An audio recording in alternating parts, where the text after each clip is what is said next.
in a bin. It was about 17. Come down a little bit more, I think. But keep the air to it, and it'll be the first stuff to get shipped out. It'll be all right.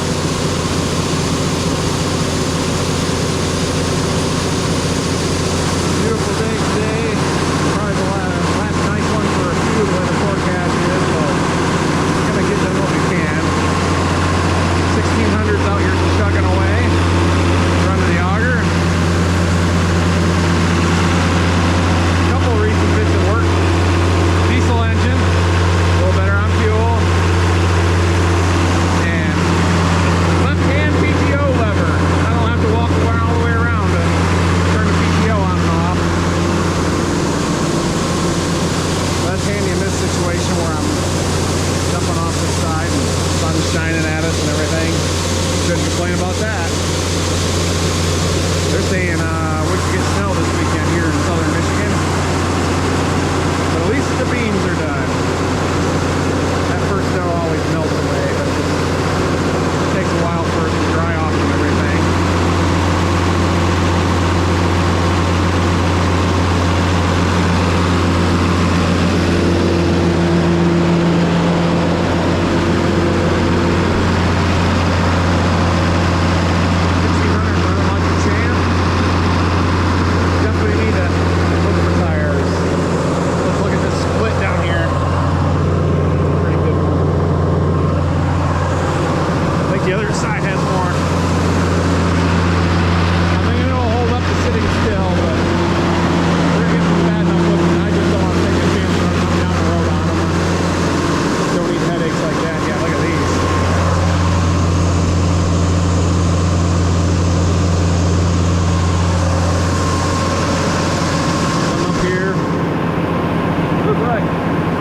Underpants.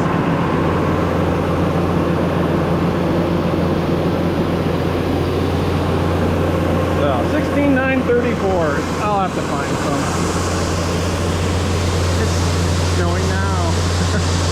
Actually, it's I've got that big old fan on, and it is pushing enough air through. Hopefully, you can see it in the silhouette there. How much dust and bead wings it's cleaning out as it goes in. It you know, really blows the stuff out.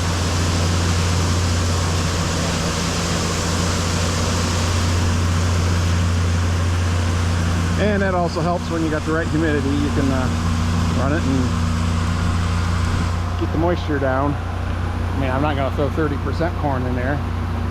I know of guys that go all the way up to 20. I'm usually nervous anything over 18, especially in this cooler weather. You get it cooled down, it'll keep it that. You just pick the right days, the right humidity, and run that fan, and you'll keep bringing it down.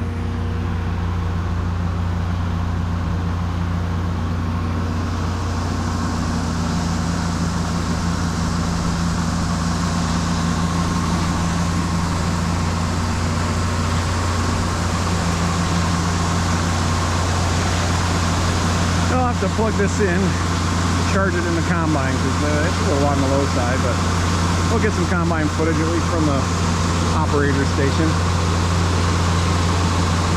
I'm really impressed with this year's corn. I did not think it would yield this good. I beat last year. Yeah, last year's was really good.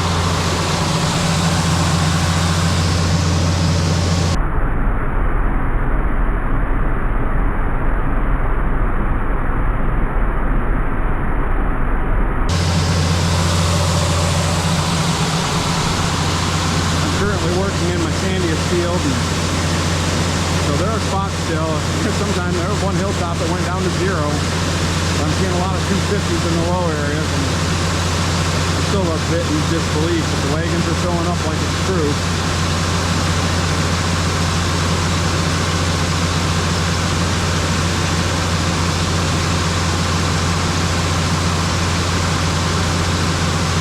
So yeah, we'll come back when we get to the field. Or maybe I'll, go ahead and show you some of the red wagons.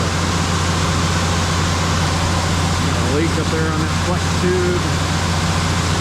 Critters have chewed at that one, a little bit leaks out up there. bought this auger, I thought, you know, I could use the exercise, and I said, I'll just go with a hand crank. And they're like, you can't get a hand crank. And you know, now that I'm a bit older and wiser, that hydraulic cylinder for lifting that is just so much better. It's quicker if nothing else. Even if I get the exercise, it just, I hook up to the skid steer with it and get it right up there and push a button and lift it up. In seconds it's up instead of me cranking and having a heart attack for 10 minutes. We still have some color in the trees, mostly the oaks. Some of the maples still have their leaves, but they're starting to let go.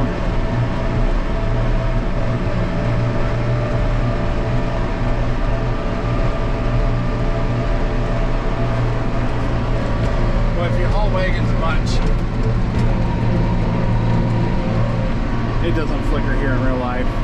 Well, it does, I just can't perceive it. But and if you haul much wagons or whatever, I think a screen and a camera off from Amazon for like 85 bucks. Granted, that was a few years ago, so who knows what the price is now. Boy, it's nice knowing that someone's back there about ready to pass you and you're ready to turn or something. I run my flashers, and sometimes I think they actually hinder things because people get used to that flash. And so when I change it to turn signals, one of them's still flashing and the other one goes solid. But you know, people have stopped looking at it. They just, it's flashing lights. They don't care anymore. They're just looking for the next window to pass. So I used to run no flashers and then turn on the blinkers when I would turn into the field, and I think that caught people's attention better. But anymore, boy, if you just ain't got everything going, someone will find a way to sue you. So I run my flashers and my headlights. I gotta be the big shiny thing.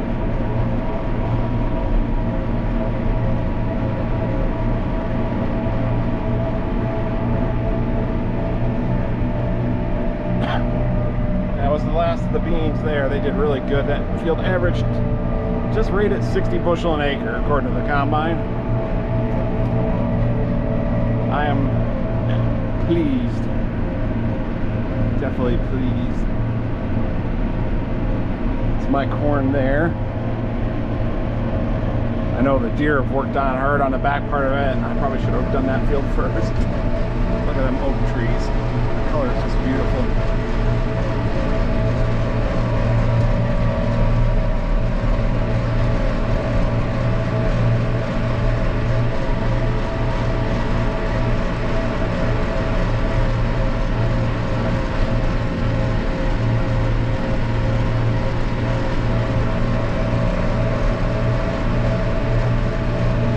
Started the farthest field away, which this year ain't that far, only about a mile for the corn. This is the way the rotation worked out. Well, the neighbor lady's out collecting leaves, raking them up, which means she'll probably burn them, and then I'll be wondering if my combine's on fire because I smell smoke.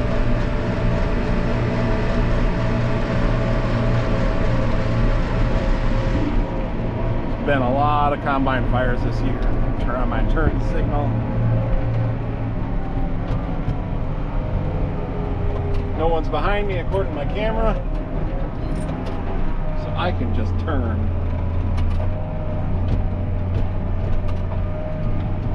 There's the one hayfield. This is where the corn was that was next to that hayfield. And there's the combine, just waiting.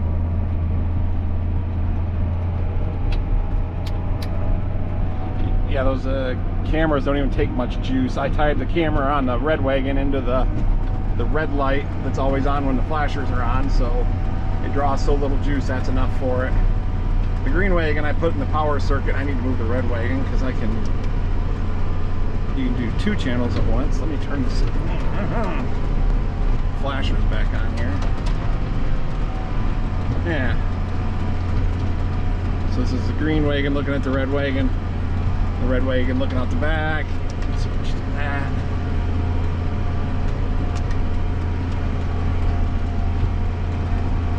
Handy dandy. yeah, just any 12 volts you can pull is gonna run it. It draws so little juice. And then this plugs into, someone was asking me, plugs into a cigarette lighter. Someone was asking me in the comments on, I think, Sunday's video or something, when Oliver got rid of cigarette lighters. And they kind of never did. I think they were an option off once they started putting them in the 60s. I think the 770s and 880s could have them. I think it was an option, but oh, then they moved up into the dash area for like the 1800 and some of them, and even my 1955, which is a 1974, has a cigarette lighter on it, and it had the original plug-in thing. We're in really good shape. Being a cab tractor, that definitely helps. So they had them right up till the end, and even now, this one's got one. This was built in '97, and it's nice to have it for powering stuff. It's never lit a cigarette, but all right, let's go run some corn. I'm gonna plug this in and let it charge for a little bit, and then we'll come back. See if I can, you know, record and harvest and drive all that stuff at the same time.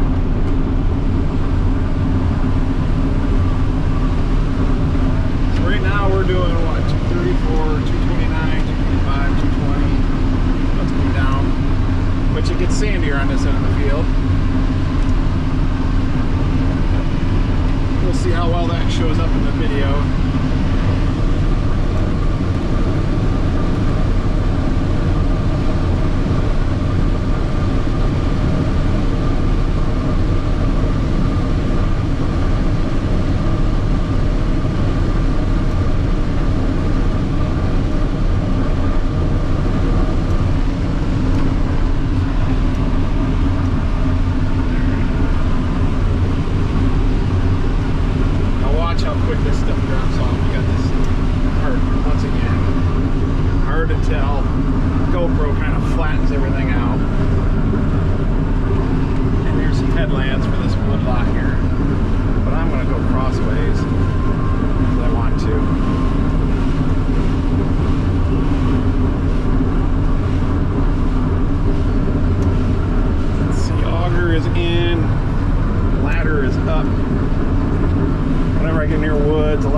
Stuff like that. I just always been worried about hitting something, and I guess I'm over one row. I guess being paranoid has kept me from hitting anything so far.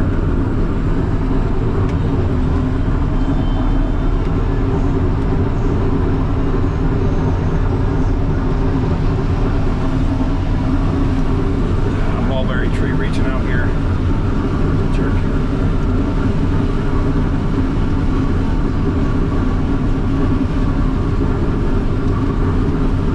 Hasn't been too bad in this field.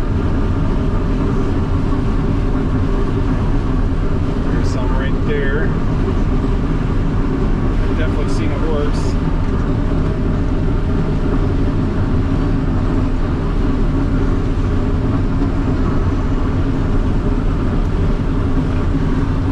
Yeah, it's so low. Well, I'm going a little slower than normal too. It's so low it's not even registering, saying 0 bushels per acre. That's how sandy this hill is.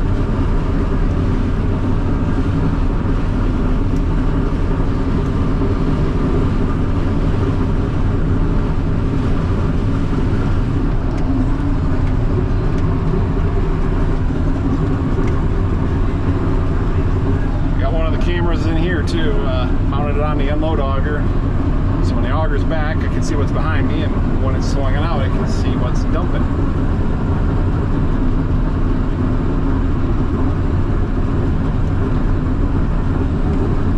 Since they're wireless, all they got to do is get power to each end. This one plugs into the cigarette lighter, and the other one I actually picked power up off the fuel pump.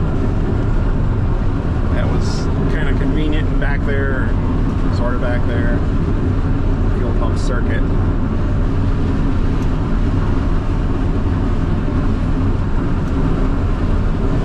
There's some close-up of fall color.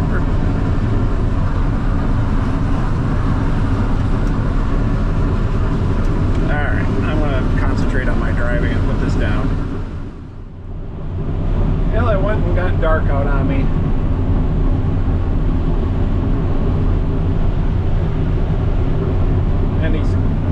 corn plants are like standing excellent. All the leaves are still on them, so I'm getting a lot of buildup around the feeder house. I have to clean that off every so often. Nice dusty job, but what do you do? What a problem to have. We are cruising along at 250, 266, 270. Wow, 266, 282. It bounces around a lot. I'm sure a newer machine probably has got more accurate sensors, or this one's needs replaced. I don't know, but it's got the field average at 198. And for what's in the bin, I would say that's pretty accurate. That and the acres I've run. So it's the overall average. Get on these side hills, which probably ain't showing. You know, grain can go one way or another, get a little more at one point than the other when inside the combine because of it kind of rocking around, and can make the yield go up and down. Just going over a hill. See, oh look, we're not even running any of them. We're still 252 bushel an acre. It takes a moment for it to work its way through the system. It'll drop off just like that.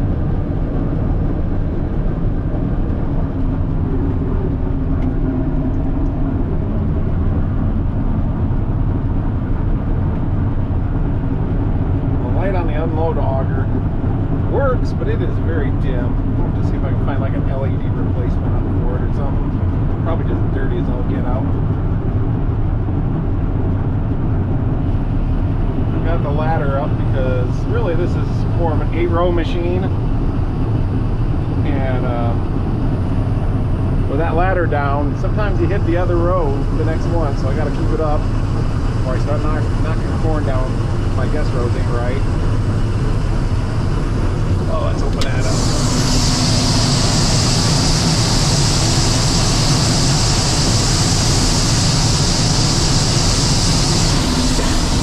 Only 200 bushels this dump. Because the rows I'm on are, let me just close that. The rows I'm on are, well, 200 bushels down and back. There ain't 400 bushels worth of room, so if I made another round, I'd only get down the other end and part way back, and we don't need that kind of heartache. And just like that, she's empty. Bring our ladder back up the rest of the way.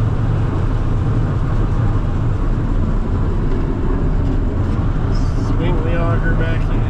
Come on, I said. Swing the auger back in. Swing, baby, swing. There it goes. Alright, we'll go make another round.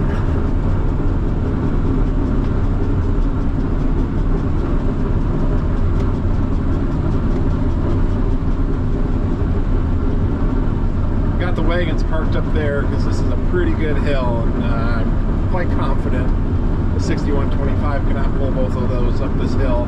Because one time I was running beans, I had the red wagon and the smaller Parker wagon, 350 bushel wagon. There was an accident out on the road here. I couldn't go out on my normal drive, and so I tried going up here, and I just couldn't quite make it. I finally had to leave one of the wagons in the field. And I could pull one up, but not two. Alright, here we go. Just in case you didn't... Woo!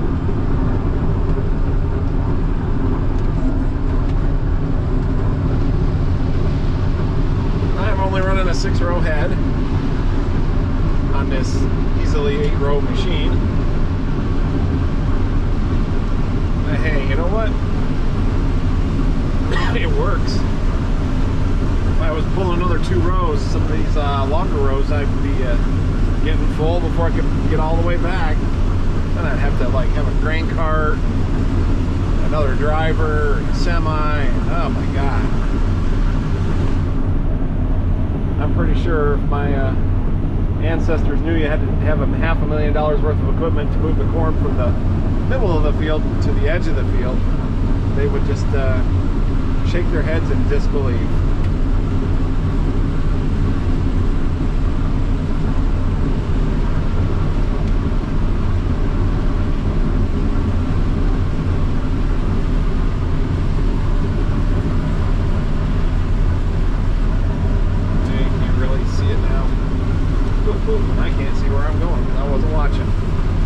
woodlot up here. And back in my 20s, before I met my now wife, I had every plan of building a log cabin in there, and that was where I was going to live. And didn't end up. Oh, I had a spot cleared off. I had the driveway made. Was looking at plans and packages, and met my. Look at the bird. You see it?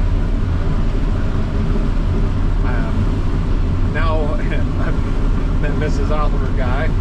Got married. In retrospect, I'm glad I didn't build over here. It's a beautiful spot, but I would have been far away from the farm, only a mile or so. But you have people wandering around, going through your stuff, or waiting for a truck. You know, I probably wouldn't get near as much done because it'd be like, oh, I have to run over to the farm to do anything. And living right there, you know, I can just step out and do a few things and come back in if I want. Yeah, so it had a nice hill. I was planning on having a walkout basement, open up the trees a little bit so I could see the sunset. There's rows and rows of pine trees in that woods because when my dad was young, as a conservation project, he planted pine trees in there. And when we were just kids, they were about the right size for Christmas trees. I mean, I think they were white pines, so they didn't make the most perfect Christmas tree, but you know, Dad brought us out here, we picked out a tree, we cut it down, took it home, and kind of trimmed it up, decorated it, and I don't know, that was just something you can't get with a perfect store-bought fake tree, or even a store-bought real tree, or whatever. Of course, now those trees are all, that's been a long time, so they're all 30 feet tall or more. They're all still out there in rows. And I think the idea was the ground just between the hills in it and the amount of sand. It was better to do something like that with it than try to grow crops on it.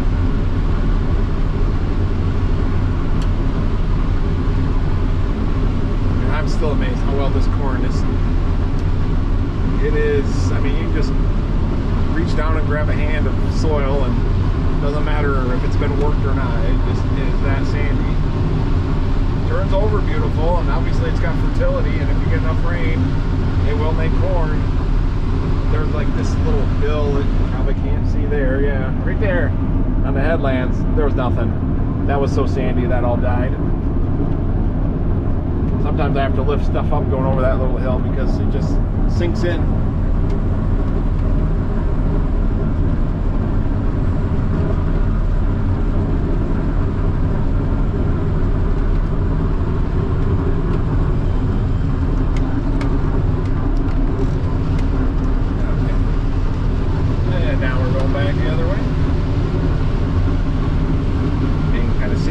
Short at first, I hope you can see, and then it got taller, and then it gets a little shorter here because there used to be a hedgerow right here, and we buried it, so the soil ain't quite as good, but it's gotten better over the years. Then we get back into the main part of the field, coming into a low spot. There'll be some good corn here. Kind of you have to look up to see the tops up. That's the top of the cab here.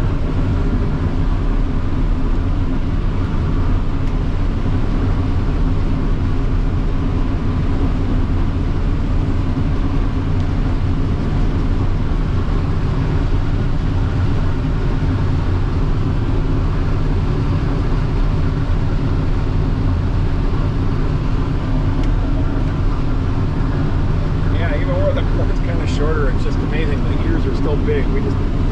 I think we were always on the verge of being dry, but we just get another shot of rain right when we needed it, and then sunshine in between. It did dry up there in August. I think that hurt the bean yield a little bit. I mean, they still did really good, but there were still some shrunken ones in there, empty pods. There's definitely more potential than what I got, but it still was really good.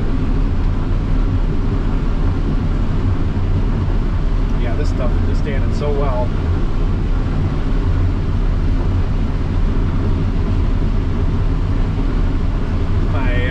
hunters will be glad because they hunt that woods back there. A couple of them do, and they'll be able to see a little better. Firearm deer season in Michigan starts November 15th, so it's coming up pretty quick. I always like to be done by that. It don't happen all the time. It did last year, but with the weather they got coming this weekend, I'm gonna lose a few days there. So I don't see where I'm gonna be able to get done by then, but next week's looking pretty good, so still ought to be able to get a lot done.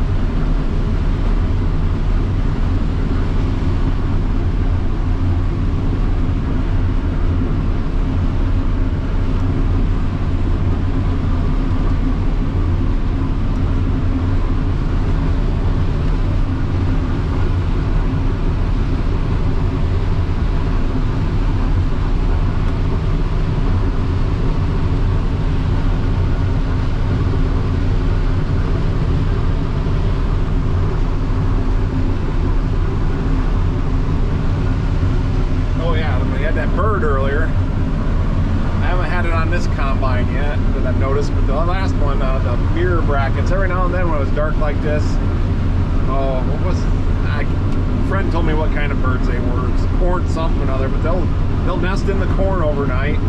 So I come along and yank their nest out from under them, and I've had them like perch on the mirrors or had one on the window ledge, just rode along for a while. I've got a video of it. Maybe I can find that and put it in with this.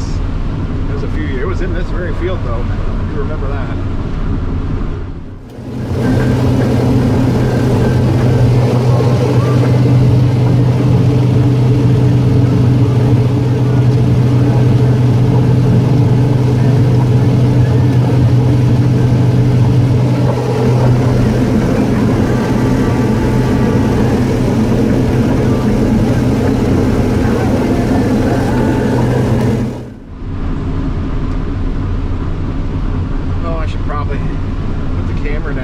Again, but I'm going a little slower so I can manage both.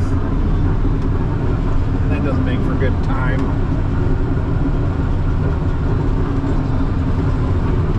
Plus, I'm just yammering away.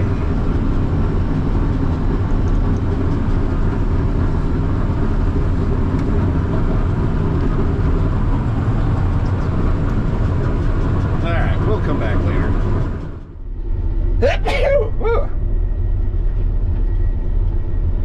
I think that's enough for tonight. Kind of brushed off all that leaves and stuff there on the feeder house there. Gonna take the combine up. By the time I get to the other end of this field, it's only like a half mile home. If it's gonna rain tonight, well, I'd rather have it be in the barn. Especially, you know, then they're talking the slushy, snowy mix over the weekend. And, so, yeah, if it's gonna be nasty for a few days, it might as well stay inside where it's cozy.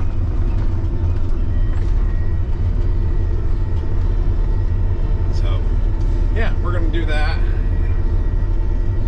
And then I'll get Mrs. Oliver Guy to give me a ride back down to get the wagons and get them put in the bin. But let's see, I've got harvest data. I've run a little over 10,000 bushels already. And this field here, 200.7 bushels an acre average. Wow, I just never would have guessed. But like I say, I'll climb up and knock on the side of the bin, but I'm gonna say that's pretty accurate.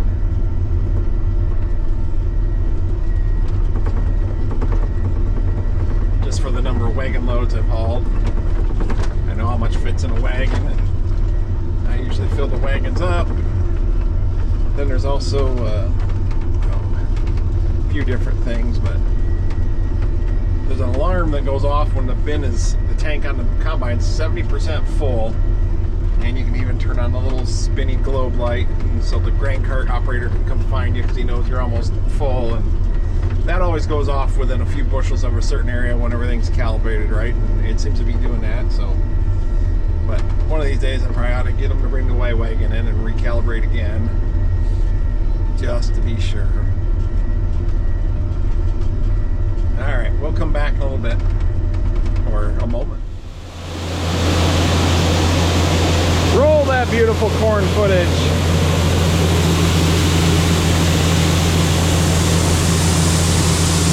He's doing a nice job.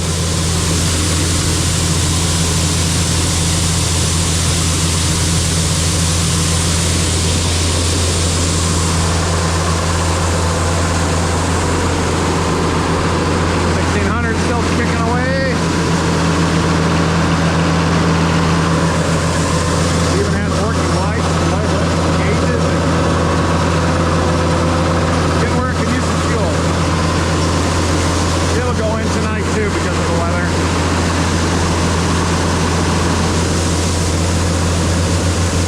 Somewhere up there, some corn is falling in a hole.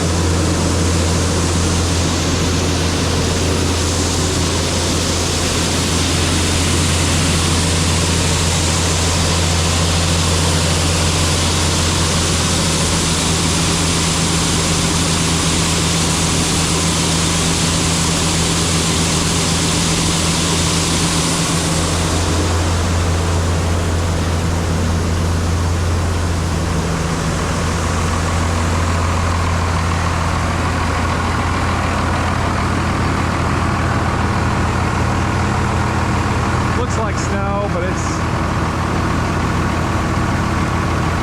just oh, some people call it red dog. We always called it bee's wings. The little red fluff from the cob. The fan blowing that out.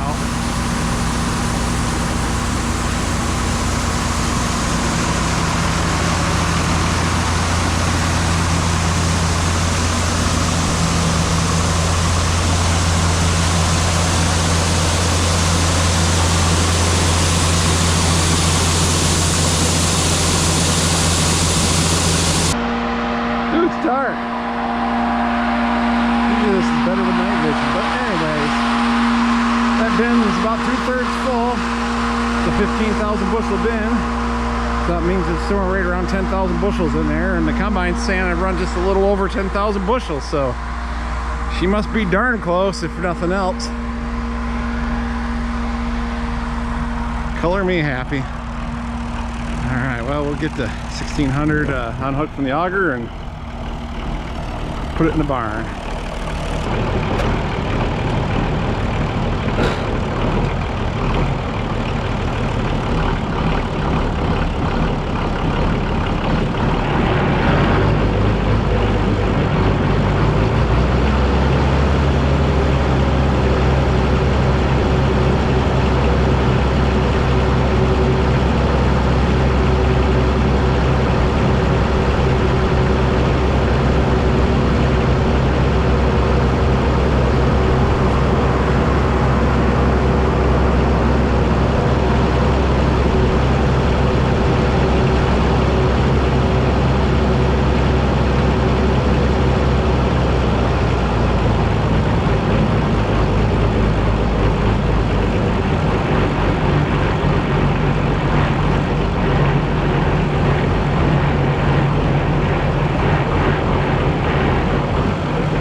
That's all she wrote for today.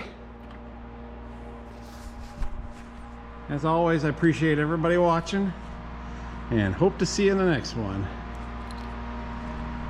I'm gonna go get something to eat.